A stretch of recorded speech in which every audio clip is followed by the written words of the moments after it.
Ну что, у нас очередное свидание, и сегодня я буду... А кем я буду? Как обычно, прекрасным, рыжим, рыжебородым мужчиной, мечтой всех женщин. Привет! Юля, привет, заходи!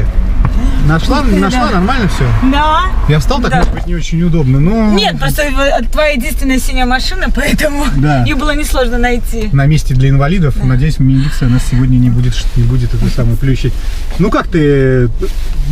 Не холод, хотя сегодня, смотри, солнышко, да, какое? Ну, повезло, да. Я думала, может, дождь будет пока. Сегодня тут два солнышка. Одно солнышко ты, одно солнышко... Ой, спасибо. И одно солнышко у нас на улице. Ну, рассказывай. Слушай, я не знаю, что тебе рассказать, как бы, про себя. Ну, как? Вот обычно кто-то меня все время спрашивает, вот, но, как бы, я тебе могу сказать. Ну, я специально долго не переписываюсь, понимаешь, в этих соцсетях, господи, в этих, на сайтах знакомств, потому что получается так, что ты все рассказываешь. Да, я тоже не люблю долго. И на месте, когда вы, когда уже встречаемся, да, не то, что я часто хожу на свидание, но когда на месте встречаешься, уже и поговорить вроде не о чем, а так хочется, чтобы был эффект небольшой вау, чтобы. Но я не люблю долгие просто переписки, потому что если с каждым переписываться, ты молодец. Я либо позвонить там, да, встретиться, либо сразу встречу, как бы, назначаю, так интересно, вот. Ну, я что, сейчас из-за пандемии, конечно, не работаю, раньше, как бы, подрабатывала официантом, пыталась на экономиста поступить. Пойти в экономическую сферу, потому что больше мне некуда было пойти. Вернее, я больше не понимала, куда мне еще пойти. Друзья, в эти непростые времена есть выходы для того, чтобы заработать денег и как-то пережить трудности. Если вдруг вас уволили с работы, либо сократили, либо по каким-то причинам вы лишились дохода, вы всегда можете, и у вас есть личный автомобиль, вы всегда можете воспользоваться тем, чтобы поработать в такси, временно или постоянно. Пожалуйста, мы всех приглашаем. У нас очень крутой парк, у нас реально моментальные выплаты, у нас офигительная служба поддержки, и мы подключаем в течение вот такусеньки короткого времени. Всех приглашаем, все, кто нуждается, и все, кто планировал работать в такси, приходите к нам, обязательно мы всех накормим, обуем и обогреем. Не грустите, все будет хорошо. Удачи! Но, увы, провалила. Да. Как типично все у нас в Питере. Да. Вот. Хотела про тебя узнать. Вот ты бизнесмен. Спрашивай, да, я бизнесмен. Я представляю компанию Инкелевич и сыновья. Самый натуральный. С самых низов поднялся. Знаешь, вот эти все истории, когда мальчишка чистил обувь, потом он чистил выше эти самые брюки, потом чистил пиджак, да, и так потихоньку поднялся до каких-то более-менее результативных результатов, назовем их так, да. Ни на какие курсы типа успешного успеха я не ходил никогда. Просто действуй как миллионер, и все получится. Как это? Но смог в определенный момент, скажем так, начать общаться с нужными людьми, и эти нужные люди просто вывели мое сознание на определенный путь. В твоем познании настолько преисполнился, что я как будто бы уже 100 триллионов миллиардов лет, блядь, проживаю на триллионах и триллионах таких же планет, понимаешь, как эта Земля. Мне уже этот мир абсолютно понятен. На котором у меня уже не было всяких, скажем так, нюансов, которые бы мешали мне зарабатывать деньги. Я просто шел, и вот дошел. У меня квартира, машина, дача, дом загородный. У меня все вообще отлично. Я просто представляла тебе, конечно, что ты будешь в костюме, в галстуке. Слушай, а ты знаешь, да, я тебе могу так сказать. Я каждый, вот чтобы ты понимала, каждый день мой разум уделяет 2 минуты тому, чтобы, скажем так, нужно мне менять имидж именно в сторону бизнес-привлекательности, да, бизнес-представительского вида, или не нужно. И я каждый раз упираюсь вот в те же самые примеры, которые у меня стоят перед глазами, да, успешных людей.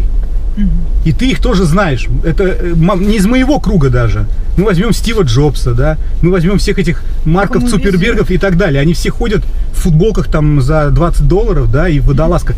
То есть, скажем так, то есть, если есть в человеке вот эта вот потребность, там же тоже очень большой спектр, как одеваться, да, есть такая совсем цыганщина. Ну, типа как Филипп Киркоров, например, да, Дольче Габбана, перья там и все остальное. А есть более скромные какие-то, да, вещи. Но я до сих пор не определился, и поэтому у меня casual. Вот полный casual. Тем более, я тебе могу сказать, А как же статус? статус это хорошо. Статус это хорошо. Но я тебе могу так сказать, что лучше статуса, да, смотри. Вот лучше статуса любого. Вот смотри, да, я в трениках. Пускай это Армани, но это треники, да, тебя это смущает. Но лучше любого статуса, наверное, говорят, ну, какие-то вот бумажки с названием городов. Какой у нас здесь? Хабаровск, да, например. То есть вот мой статус, понимаешь? Вот мой статус. И мне, в принципе, ну, не нужно пускать пыль в глаза, одевая там обтягивающие штаны Дольче Габбана, как бы, и что-то еще там делать. Вот Ну да, может быть, это ты как бы прав. Но так это бизнес, главное, так и не сказал. Главное, что в кошельке. Есть такая фраза, я не знаю, слышал это или нет, что если вы не научитесь зарабатывать деньги, пока спите, вы никогда не разбогатеете. Понимаешь логику? Ну ты что, связано что-то с торговлей у тебя? Почему нет? Ночью же торговля не работает. Это инвестирование, инвестиции. Это инвестиции. Пассивный Ну доход. да, кстати, я слышала об этом. Это... Акции, облигации, фонды, вот эта вся история. А не боишься, что когда-нибудь прогоришь? Нельзя класть все деньги, все яйца в одну корзину. Поэтому у меня несколько направлений, которые исключают, скажем так, просадку, взаимоисключают просадку, да, то есть есть какие-то очень большой портфель. Если тебе интересно, я могу об этом рассказать, но в целом я не думаю, что тебе нужна нужна эта информация, она скучная, да? Ну хорошо, вот ты такой классный, успешный, а почему у тебя девушки нету? Я старый, меня девушки не любят. А вот это как раз и есть проблема, да, потому что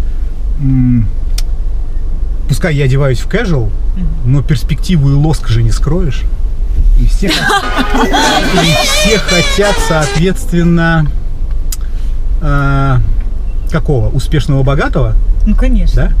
Да? Вот. И когда разговариваешь об этом с девушками, то им не скрыть алчную натуру. Ну почему? Каждая девушка, она, наверное, хочет успешного мужчину, чтобы быть как бы за каменной стеной. Это понятно, но это не должно быть, скажем так, хотя бы в первые минуты общения, да, выказывать вот эту историю.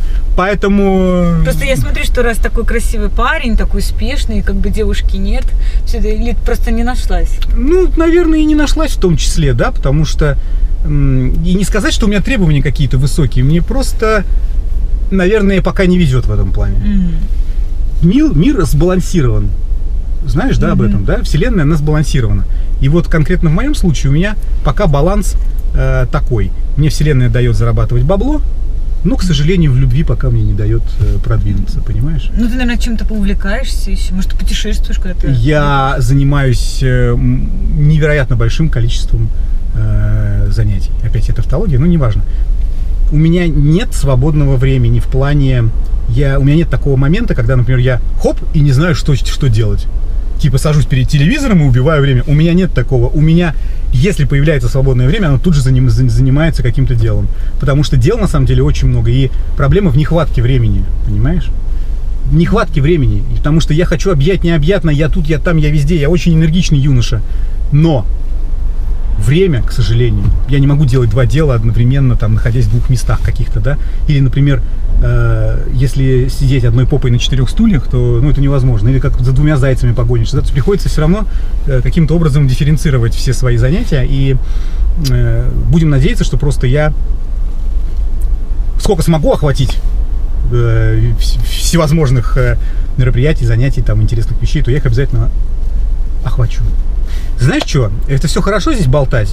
Давай, может быть, мы все-таки куда-то с тобой двинем. Ну, я тоже думала, что какие-то планы есть сегодня. Да, планы есть. Давай, смотри, скоро локдаун, все закроется, да? Пока у нас работают всякие выставки, музеи и театры, предлагаю следующее мероприятие. Сначала мы с тобой идем в ресторан. Да, сначала мы с тобой идем в ресторан. Мы с тобой, значит, там еще поболтаем сейчас, чтобы не в машине это дело. Вино, казино, домино. Ну, я за рулем, поэтому это тебе все. Не боишься, что я напьюсь, буду вести себя очень... Я надеюсь, что ты напьешься и будешь вести себя очень. Соответственно, или даже не очень. Соответственно, я потом, точнее, в процессе общения мы с тобой выясним, кто какую выставку, может быть, хочет посетить. Мы с тобой погуглим там. И после ресторана пойдем в центре города где-нибудь сразу. Там рядышком что-нибудь, да? Там музеев много очень всяких. Ну да, в ресторан бы неплохо сейчас бы сходить. Только давай заедем, тут недалеко подругу мою возьмем. Ты видишь здесь еще одного молодого человека? Как бы нет, ну просто как бы я не могу, я как бы боюсь, мы с тобой первый день знакомы, я всегда с собой беру подругу в таких ситуациях. Ты шутишь? Сейчас это типа прикол какой-то, что ли? Нет, почему шучу? Что, ну как бы что-то такое, если я возьму с собой подругу. Тебе 18 есть? Да. Ты можешь уже ходить без подруг в ресторан, если что. Ну, я тебе так скажу. Ну, я понимаю, но я тебе еще раз объясняю, что как бы, ну, подруга, я просто без нее никуда. Тем более мы с тобой, как бы, может, только знакомы буквально 10 минут. Ну, и что? Это моя как бы гарантия, что все будет хорошо. Гарантия, что все будет хорошо? Ну, да. Ну, я не понимаю. А что не так-то? Да не, все отлично. Знаешь, что я тут подумал просто? Идея на самом деле неплохая. Вот честно тебе могу сказать. Да, идея очень хорошая. У меня есть встречное предложение просто. Давай так сделаем. Мы сейчас заезжаем с твоей подругой, да? Угу. Ресторан пока отменим. Ну, на буквально небольшое время, потому что я недолго. Мы берем, да, мы берем твою подругу, тебя, и у меня здесь квартира просто вон за углом. А в смысле? И мы с тобой, ну я просто очень люблю тройнички. Это еще с молодости за мной тянется. Мы берем твою подругу, берем тебя, идем туда, ко мне на квартиру. Стоп. И у нас зайчьи бега. Это шутка? Кроличьи бега, наверное, правильно сказать. Да, кроличий забег. Ну, у меня кроличий забег, а у вас просто рандеву. Вы же любите так говорить? Нет, я не понял. Я просто хочу с подругой, просто чтобы вместе походили там. Нет, ты меня не поняла. Я же тебе сказал, я недолго. Мы заедем, буквально там, ну, я не знаю, минут 12, может, 15. Я все сделаю, и потом в ресторан поедем. Ты что, прикалываешься надо мной? Или не, ну тебя... как? Не, ну а как это? Это моя гарантия, что в ресторане со мной вы на меня не нападете в ресторане. Вы на меня в ресторане не нападете там в туалете где-нибудь и не изнасилуете. Поэтому слушай, я же не проститутка какая-то, чтобы там это приходить, там еще надо отдаваться за ужин в ресторане. Ты прикалываешься, что ли? Я просто говорю, что подругу хочу взять как гарантию, что со мной будет все в порядке. То есть ты не проститутка, а ты хочешь взять подругу. Так а почему ты не возьмешь, например, 5 подруг или 10? Ну 5 не надо, зачем? Ну это вообще, это такая гарантия будет, всем гарантиям гарантия. Понимаешь? И еще я тебе могу сказать больше, что вас 10 и плюс ты 11, я вас на квартиру не потащу, потому что я просто переживаю, что вы из меня сделаете, понимаешь? Нет, какого не... Слушай, ну я тебе нормально говорю, ты сейчас начнешь какие-то гадости говорить. Просто я не понимаю, при чем тут подруга, квартира, секс-район, ну это вообще... Ты адекватно себе сейчас вот ведешь? Потому что по переписке ты вроде бы был адекватный. Послушай, сейчас... ну я-то адекватный, но я-то, опять же, по переписке вроде со взрослой женщиной переписывался, ты какую-то подругу собираешься с собой брать. Да, я согласен, полный. И что делать? Я тебе еще раз объясняю. На свидание иду. Слушай, я не понимаю, как тебя воспитали. Меня воспитывали так. У меня вообще мама с папой полгода ухаживали, чем просто потом они там поцеловались. Понимаешь? Вот как можно на первом свидании вообще о таких вещах говорить? Мы что-то знакомимся, общаемся. Ты представляешь, в каком году это было? Ну как это? Было в 70-м. Вот, понимаешь? А сейчас времена совершенно другие. Ничего. И скорость жизни я совершенно другая. Я воспитана по-другому, понимаешь? Я тебя понял. А я воспитан следующим образом. Если у меня свидание, то у меня свидание с одной женщиной. Если вы хотите идти вдвоем, то через, пожалуйста, мою квартиру. Ой, боже мой, ну как тебе... Я не знаю, как тебе объяснить нормально. Объясни как-нибудь. Да. Вот я понимаю, если бы ты меня сейчас где-то там подцепил, там, да, я стояла, там, говорю, ой, не хочешь со мной провести прекрасное время? Я же тебе этого не говорю, я тебе просто говорю, давай, ну, ты сам только что предложил пойти в ресторан. Я не понимаю, в чем проблема. Теперь я позвала подругу, и ты сразу в квартиру. Юленька, а теперь я тебе могу сказать еще раз, да? Вот еще раз, да? По поводу того, вот этой всей ситуации. Значит, я понял про твою подругу, да? Я все понял, я даже про тебя все понял. Да? У меня подруга хорошая. Вот, ты меня заводишь сейчас очень сильно. Поэтому я тебе и говорю, что либо мы все идем шпилиться сейчас втроем. Шпилиться? Ты что, нормально вообще? Либо, ты ебанулся, либо ты ищешь другого кренделя на эту всю канитель. Вот честно. Нет, все, дорогой. Давай, ты, по-моему, перепутал. Ну хорошо, давай, пока. Придурок. И я еще и придурок. Счастливо! Короче, свидание пошло не по плану, врубаетесь, у меня вообще другая была заготовка. с ней вообще по-другому все. Хуя она себе подругу решила ко мне привезти, это же пиздец. Нет, это не пиздец. Если бы она сказала, да, чувак, просто у меня в жизни было такое пару раз, когда там, типа, к нам придет сейчас подруга, но как бы потом все будет хорошо. И ты такой сразу думаешь, ебать, вот эта птица счастья просто накакала на меня большой кучей. А сейчас птица счастья просто, блядь, сидит и прикалывается там на ветке, блядь. И говорит, чувак, это сегодня не твой случай. Не мой случай. Вот, честно говоря, по секрету скажу вам, я бы, конечно, 2 уже не потянул бы. Старею, плюс болезнь. Силы уже не те. Ну да ладно, никому только не говорите. А напишите-ка мне, реально, у кого был такой момент с 2. Ну, в плане, что вот, типа, пришла не одна с подругой, а потом все завертелось. Потому что, какая-то это все такое, да, типа из разряда сказок. Типа, я там был с 2, с 3, это так непросто. Напишите. Ну и оцените, как всегда, оценочку даму, на оценочку. Не стесняйтесь, короче, пишите. Нам важно, вам нужно, нам обязательно нужно. А я пойду пристроюсь под птицу счастья. Вдруг накакает на меня сегодня. Пишите. Пока-пока.